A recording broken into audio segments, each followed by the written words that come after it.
Now in divisions, they'll close up into column of route to Prussian Glory, again played by the fifes and drums.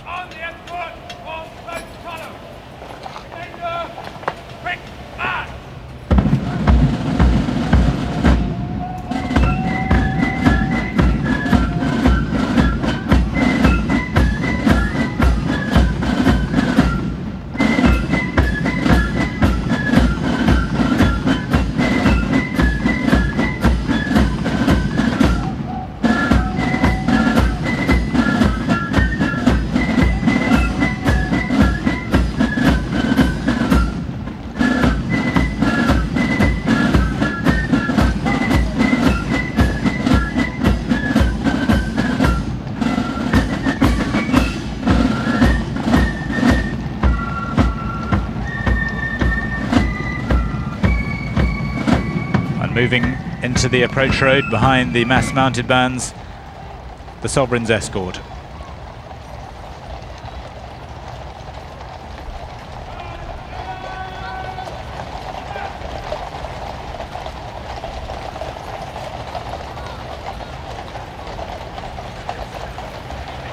It's been a long time in the saddle for the troopers, the Lifeguards and the Blues and Royals. By the time they get back to their barracks in Knightsbridge in about an hour's time, they'll have been in the saddle for 4 hours.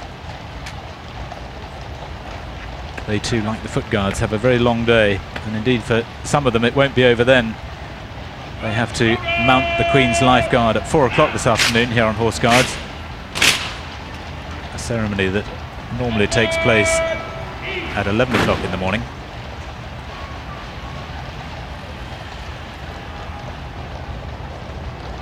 The field officer trots forward to ask permission from Her Majesty to march off parade.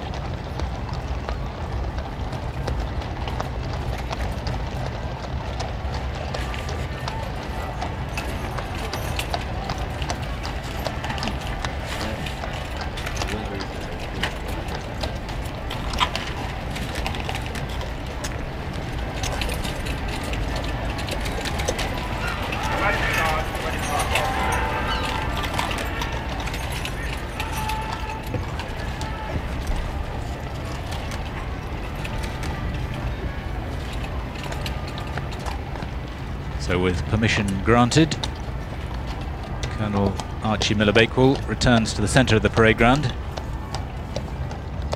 Port Stanley, his charger, didn't behave particularly well last week, but is ridden in every day of the week. And that's what they've been waiting for to happen in the Mall. Queen Elizabeth and Princess Margaret riding back in the barouche. And once they pass the approach road, as they do now, all should be clear for the royal procession to proceed, and the signal for that will come from the Garrison Sergeant Major, Sergeant Major Perry Mason. Physically 6 foot 6 inches tall, but metaphorically a giant of still greater stature. So the ivory mounted phaeton, which has been held inside the old Admiralty building during the parade, now comes out again. And once the signal comes from the Garrison Sergeant Major, Her Majesty will climb aboard the phaeton.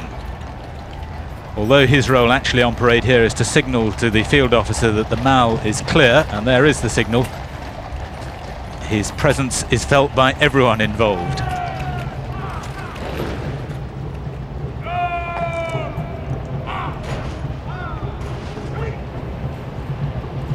This postilion carriage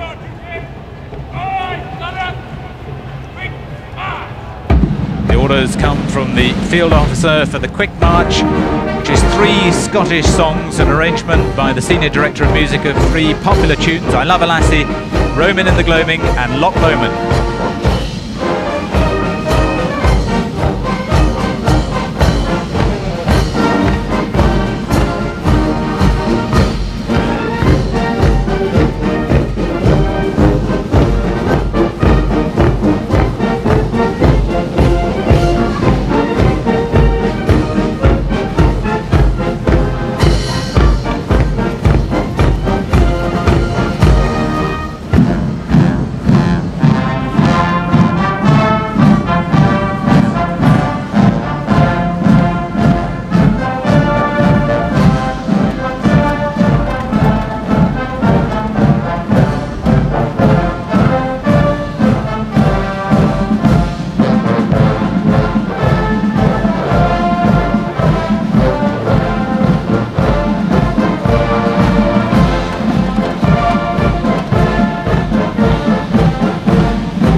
Majesty give a little acknowledgement over her shoulder to the Duke of Edinburgh.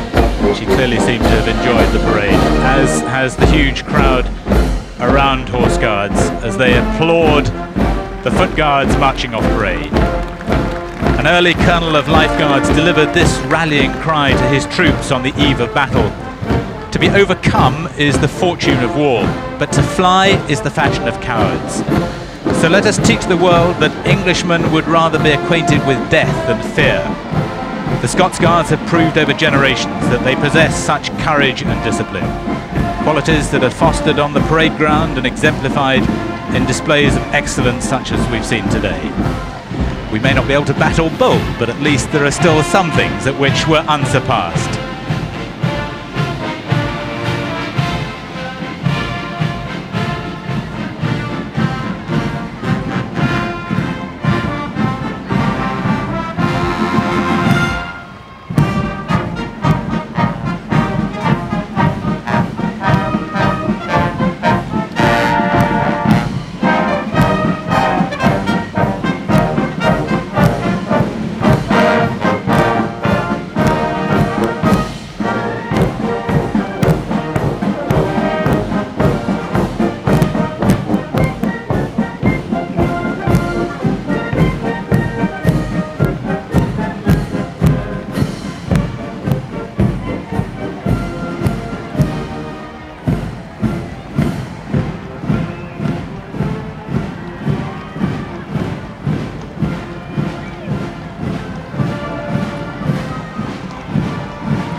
"100 years ago, Queen Victoria reviewed her birthday parade for the first time towards the end of her long reign.